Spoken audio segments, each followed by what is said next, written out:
Je m'appelle Inès Duquit, je suis une femme transgenre heureuse et épanouie.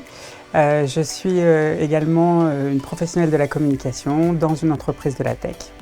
Et je suis originaire du Guatemala, pays que j'ai quitté à l'âge de 3 ans pour venir en France.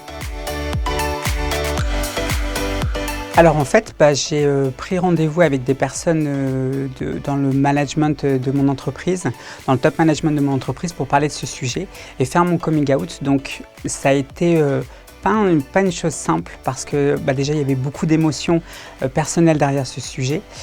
Personnelles parce que à la fois connaissant le parcours et d'où je suis venue et toutes les embûches que j'ai pu avoir sur mon parcours pour arriver enfin et avoir accès à l'entreprise, ça a été un vrai parcours du combattant. Mais ce qu'il faut savoir, c'est que les portes de l'entreprise ne sont pas ouvertes de manière naturelle et évidente aux personnes trans.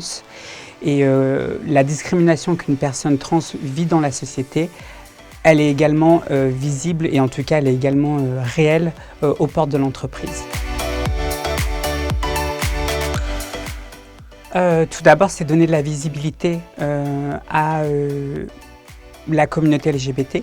Donc moi je la représente en tant que personne trans, mais il y a potentiellement en fait plein de personnes qui sont aussi membres et qui incarnent cette communauté.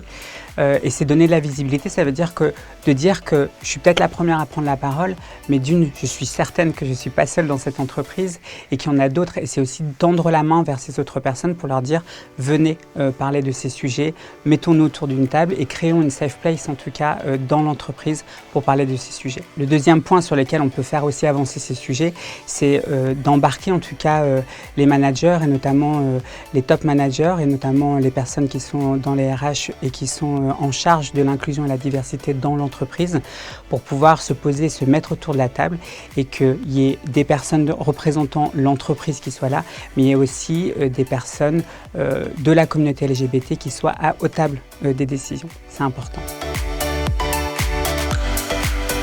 Dans nos parcours, et là je parle des personnes trans, mais pas que, toutes les autres personnes de cette communauté LGBT, dans nos parcours, on a parfois un parcours qui est beaucoup plus semé d'embûches que de facilité. Ça nous a rendus plus forts, ça nous a appris aussi l'adversité et donc ça a aussi développé des compétences d'adaptabilité. Et puis je pense que pour des personnes trans, je ne peux pas parler au nom des autres personnes, mais en tout cas en mon nom, en tant que personne transgenre, ça a développé beaucoup de créativité. Je suis ma propre création, donc je pense que j'ai essayé de faire le meilleur de moi-même pour être heureuse aujourd'hui, épanouie, et je le suis. Donc je pense que je peux mettre mes compétences et tout ce que j'ai développé dans ce parcours et dans ce voyage au service d'une entreprise, et ça aiderait en tout cas, c'est une certitude, les entreprises de demain, de la tech notamment, à avoir des produits et des services plus inclusifs.